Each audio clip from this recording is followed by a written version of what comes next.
question to me. Everyone knows that J6 was a Fed's direction to set you and your supporters up. So my question is, what's your gut instinct about the new pipe bomber suspect taken into custody? Does your instinct tell you that he acted alone? And also, Mr. President, how do you feel about the lead prosecutor on the pipe bomber case? Jocelyn Ballantine is the same prosecutor that allegedly asked the J6er to lie to frame you for J6 when you did nothing wrong. What are your thoughts? Well, thank you. I really appreciate that question. It's sort of a statement, and I appreciate it very much.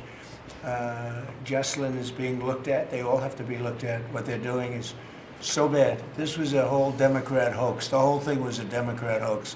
And it's You just watched something extraordinary in that clip, and I want you to feel the full gravitational weight of this moment, because what Trump said there, what he whispered so casually into the microphone while accepting a question drenched in conspiratorial fiction masquerading as fact, is not just political theater or typical partisan grievance. It's the architecture of fascism being assembled in plain sight before our very eyes. And you need to understand that this is how democracies crumble, not with a sudden rupture, but with the methodical corrosion of institutional trust, the deliberate construction of parallel realities, and the strategic deployment of state power against those who dare to investigate corruption. And before we even dissect the substance of what happened here, we need to sit with the sheer audacity of the performance, because this is a sitting president, someone who currently wields the awesome prosecutorial power of the federal government, casually announcing that a specific Department of Justice prosecutor is being looked at for the supposed crime of doing her job, and doing it too well for his liking.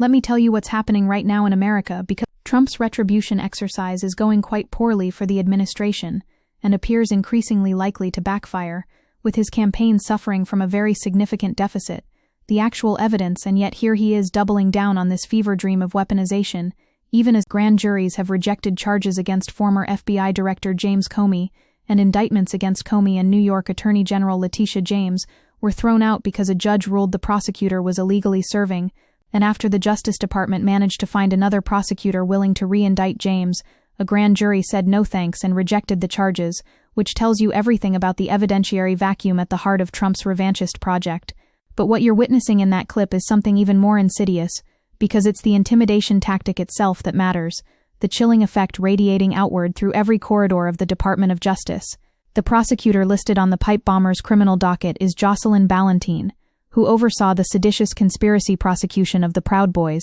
in connection with the Jan 6 Capitol attack under President Biden's administration. And now right-wing media ecosystems have erupted with allegations that she's corrupt, that she fabricated evidence, that she pressured defendants, creating this entire alternative universe where the real criminals aren't the people who violently stormed the Capitol trying to overturn a democratic election, but rather the prosecutors who held them accountable. And you need to understand how deliberate this is, because the Justice Department has fired several career lawyers involved in prosecuting Donald Trump, escalating the president's campaign of retribution against his perceived enemies, with employees who worked on special counsel Jack Smith's investigation terminated because Acting Attorney General James McHenry stated he does not trust these officials to assist in faithfully implementing the president's agenda, which is Orwellian doublespeak, for these people refuse to become instruments of autocracy. And here's what makes this moment particularly chilling, and what you absolutely must grasp about the mechanics of authoritarian consolidation.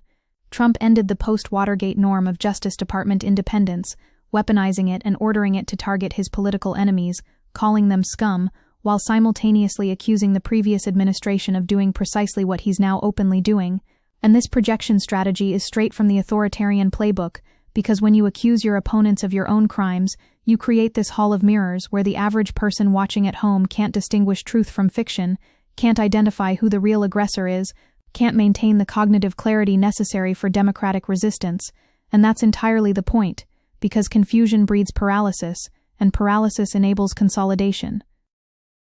Now let's talk about what actually happened here, because the reporter in that clip didn't ask a question. She delivered a manifesto of conspiracy theories, asserting as uncontested fact that J6 was a Fed direction to set you and your supporters up, which is an extraordinary claim that would require extraordinary evidence, and has precisely none, asserting that a DOJ prosecutor allegedly asked the J6er to lie to frame you for J6 when you did nothing wrong,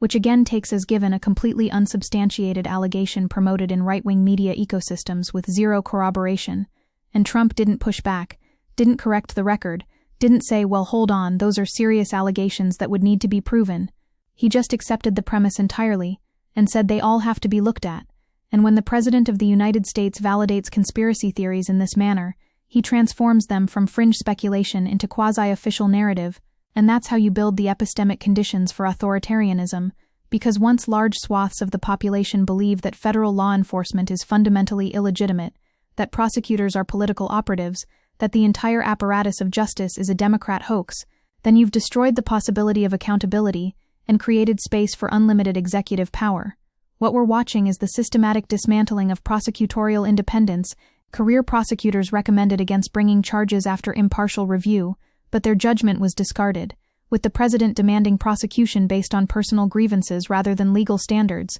and when career prosecutors resisted, they were removed and replaced with the president's personal attorney, someone with no prosecutorial experience, who secured an indictment in less than a week. Resisting the sequence of presidential directive, followed by dismissal of professionals, followed by installation of a loyalist, followed by swift indictment, is not the mechanics of justice, it's the anatomy of political persecution, and the fact grand juries rejected indictments just 5 times in fiscal year 2013, nationwide, out of more than 165,000 cases. That's 1 out of every 33,000 cases, or 0.003%. Yet Trump's Justice Department has now managed to achieve this remarkable feat in both of his signature attempts at exacting legal retribution. Should tell you everything about the quality of these prosecutions, but it won't stop them, because the cruelty and the intimidation are the point, not the convictions. Let me take you deeper into what's happening structurally, because the Justice Department's efforts had led to 1,570 arrests related to January 6, but upon Trump's inauguration on January 20th, he granted a full, complete, and unconditional pardon to everyone convicted of offenses related to the Capitol attack, who by then numbered over 1,000, which means he pardoned people who violently assaulted police officers, who smashed windows, who hunted legislators through the halls of Congress, and now his administration is investigating the prosecutors who charged them, with the interim U.S. Attorney in Washington launching an investigation into prosecutors who brought obstruction charges, referring to the effort as a special project that requires prosecutors to hand over all files, documents, notes, and emails, raising concerns that Trump's DOJ is beginning to investigate the investigators, and this is the classic authoritarian move of flipping the script so thoroughly that the people who defended democracy become the accused, and the people who attacked it become the victims, and once you've achieved that epistemic reversal, you've fundamentally transformed the terrain of political possibility. Trump is weaponizing the government right out in the open, in ways not demonstrated in Biden's term, with U.S. Attorney Eric Siebert stepping down after the president said, "I want him out," and Trump making it abundantly clear that the reason he pushed Siebert out was that he had failed to charge prominent Democrats. Republicans have spent years accusing Biden of being behind Trump's indictments, but there is no real proof that he played any role, as he repeatedly avoided publicly commenting on the cases, citing the need for Justice Department independence. And while the best evidence Republicans had was a 2022 New York Times report that Biden had privately told his inner circle that Trump should be prosecuted, the report noted that Biden hadn't communicated these thoughts to Attorney General Merrick Garland, and Garland said he didn't feel pressured, with Biden stating in 2023 that he never once, not one single time, suggested to the Justice Department what they should do or not do, relative to bringing a charge or not bringing a charge. So we have this extraordinary asymmetry where one administration scrupulously maintained the independence of the Justice Department, while the next openly brags about corrupting it. But in the Trumpian universe of projection and reversal, it's Biden who weaponized justice. And I need you to understand the profound danger we're in, because a survey of more than 500 political scientists finds that the vast majority think the United States is moving swiftly from liberal democracy toward some form of authoritarianism, with professors rating American democracy's performance on a scale from 0, complete dictatorship, to 100, perfect democracy, giving it a rating of 67 after Trump's election in November, but seeing that figure plummet to 55 several weeks into Trump's second term, a precipitous drop, and the biggest since Brightline Watch began surveying scholars on threats to American democracy in 2017, we've slid into some form of authoritarianism, says Stephen Levitsky, professor of government at Harvard and co-author of How Democracies Die, noting it is relatively mild compared to some others. It is certainly reversible, but we are no longer living in a liberal democracy, which should terrify you, because when the scholars who literally wrote the book on democratic backsliding are telling you that we've crossed the threshold, when they're using the present tense, not the future conditional,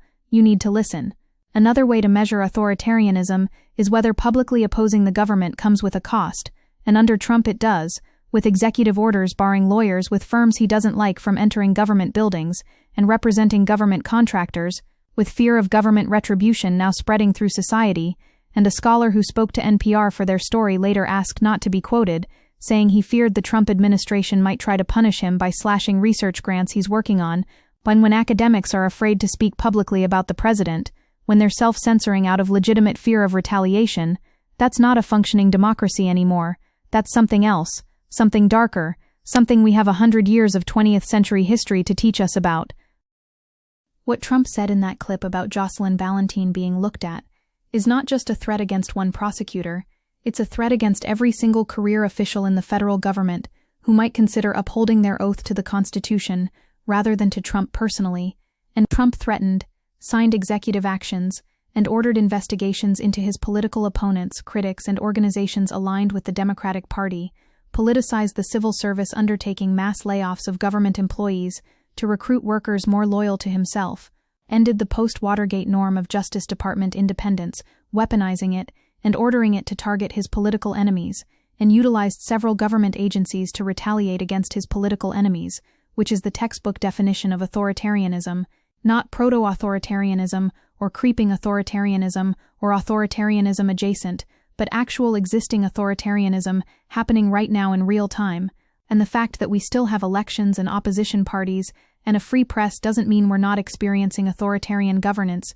because Trump ended the post-Watergate norm of independence for the Department of Justice and weaponized it to investigate his political opponents, calling them scum, with his administration publicizing actions against local leaders, judges, and federal officials who opposed his agenda, along with people who have simply gotten on the president's bad side in an attempt to stigmatize them, and Trump making numerous suggestions, requests, and demands to jail, arrest, investigate, or prosecute his political opponents, including by explicitly or indirectly ordering investigations, with Trump's interim D.C. Attorney General stating the Justice Department would publicly name and shame individuals they did not have sufficient evidence to prosecute, which is straight out of Stalin's playbook, and I don't invoke that comparison lightly. The reporter's question revealed something crucial about how authoritarian movements function, because she wasn't actually asking for information. She was performing loyalty. She was demonstrating her fealty to the narrative. She was showing Trump that she's a reliable soldier in the information war, and Trump rewarded that performance by validating her conspiracy theories and announcing that the prosecutor would be investigated, which creates this symbiotic relationship between the authoritarian leader and the propaganda apparatus, where each reinforces the other in an accelerating spiral of radicalization. And this is how you get to a place where significant portions of the population genuinely believe that the real coup attempt was the investigation into the coup attempt, that the real violence was prosecuting the violence, that the real threat to democracy was defending democracy. And once you've achieved that level of Orwellian reversal, you can do almost anything, because there's no shared reality left to constrain you. While Trump and his allies have baselessly claimed then-President Joe Biden was behind Trump's indictments, Trump's role in orchestrating indictments against his enemies has been rather shameless and very much out in the open for all to see, and this is just a very different animal, no matter how much certain people try to both sides it all, as the situation is reinforcing how Trump has truly weaponized the justice system. And it's well established that the Trump administration struggled to find prosecutors who would even present these cases to grand juries, with CNN reporting that Trump-loyal top DOJ officials, including Attorney General Pam Bondi, resisted the cases, which tells you that even loyalists recognize the prosecutions are garbage. But Trump doesn't care about winning in court. He cares about the spectacle, the intimidation, the demonstration of power, the message sent to everyone else that if you cross him, this is what happens to you. And here's what keeps me up at night, and what should keep you up at night. In January 2025, the special counsel report was released, in which the office assessed that the admissible evidence was sufficient to obtain and sustain a conviction at trial, regarding Trump's efforts to overturn the 2020 election, which means that in the considered judgment of career prosecutors who spent years investigating, Trump committed prosecutable crimes related to January 6. Smith announced on November 25, 2024, that he was dropping the prosecutions of Trump due to DOJ policy against prosecuting a sitting president, so Trump literally escaped accountability by winning an election, which creates this perverse incentive structure where attempting a coup and losing means prosecution, but attempting a coup and then winning the next election means immunity, and that's not a sustainable model for democracy. That's a recipe for escalating authoritarian attempts because you've signaled that the only thing that matters is winning, that there are no consequences if you can just claw your way back to power. The Office of Special Counsel has launched an investigation into former Special Counsel Jack Smith for allegedly using his DOJ role to influence the election in favor of Biden's and Vice President Kamala Harris's campaigns, pointing to Smith filing a brief within 60 days of Election Day which could violate a Justice Department rule. So now they're investigating the investigator for the crime of investigating, which is the authoritarian Ouroboros eating its own tail. The DOJ fired more than a dozen officials who worked on criminal cases against Trump, alleging a lack of trust in faithfully executing his agenda, and announced a special project to investigate prosecutors who had previously brought charges against January 6 United States Capitol attack rioters, and launched a weaponization working group which is genuinely Kafkaesque in its inversion of language and meaning, because the weaponization working group exists to weaponize the Justice Department while claiming to investigate weaponization, and once language has been corrupted to this degree, once the signifiers have been so thoroughly detached from their signifieds, you've destroyed the possibility of rational discourse and entered the realm of pure power politics. The substance of the conspiracy theory embedded in that question matters too, because the allegation that January 6 was a Fed direction to set you and your supporters up is not just wrong, it's dangerous in a very specific way, because it's designed to delegitimize any future accountability for political violence. It creates the permission structure for further violence by reframing the perpetrators as victims and the victims as perpetrators, and when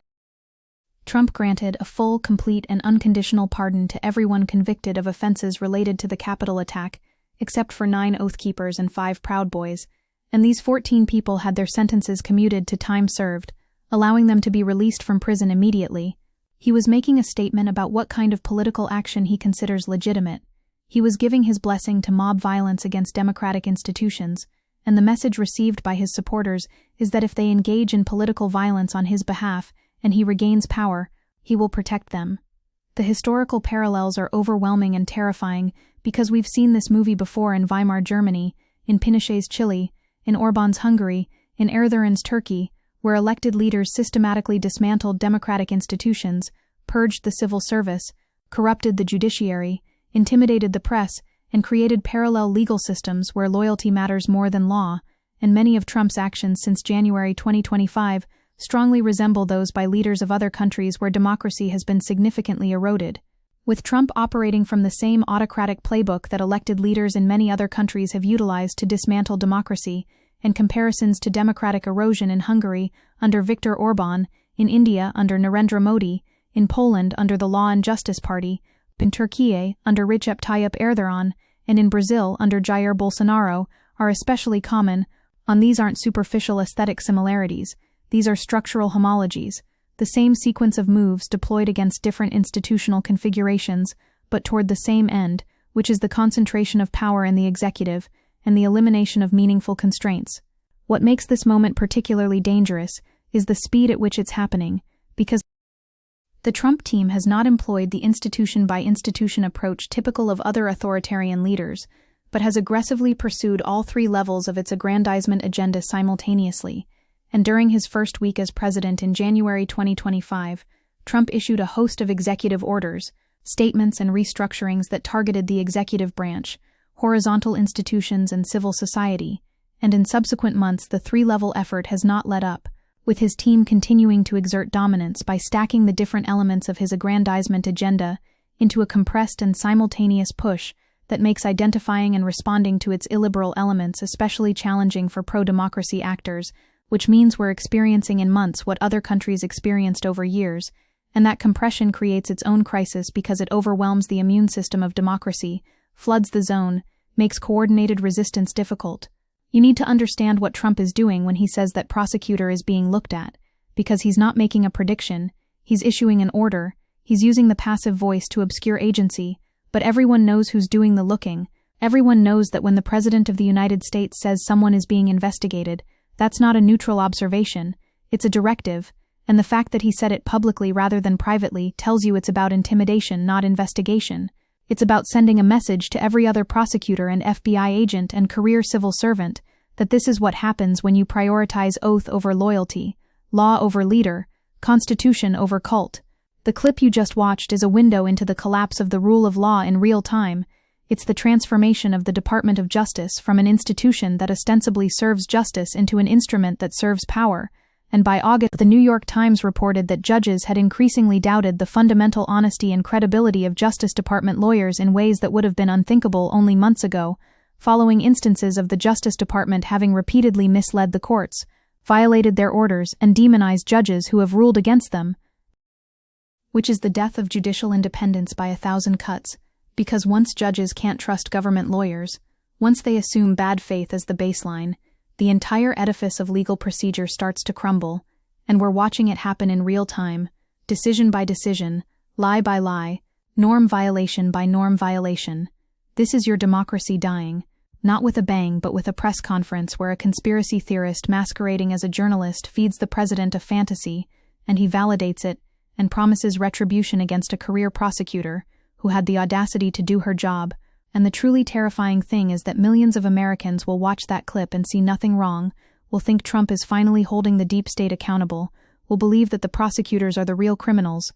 Because the epistemic capture is nearly complete for a significant portion of the population, they inhabit a completely different reality, one where Trump is the victim, and everyone investigating him is a corrupt partisan hack. And once you've achieved that level of reality bifurcation, there's no shared basis for democratic deliberation, no common ground from which to reason, no mutual understanding of what constitutes evidence or truth or justice. We are living through a constitutional crisis in slow motion, and the fact that it's slow, that it's incremental, that it happens through policy memos and personnel decisions and prosecutorial discretion rather than through tanks in the streets, doesn't make it less of a crisis. It just makes it harder to see, harder to fight, harder to explain to people who think authoritarianism has to look a certain way, but political scientists who focus on democracy and authoritarianism are deeply troubled by Trump's attempts to expand executive power, with Stephen Levitsky saying, "We've slid into some form of authoritarianism. It is relatively mild compared to some others. It is certainly reversible,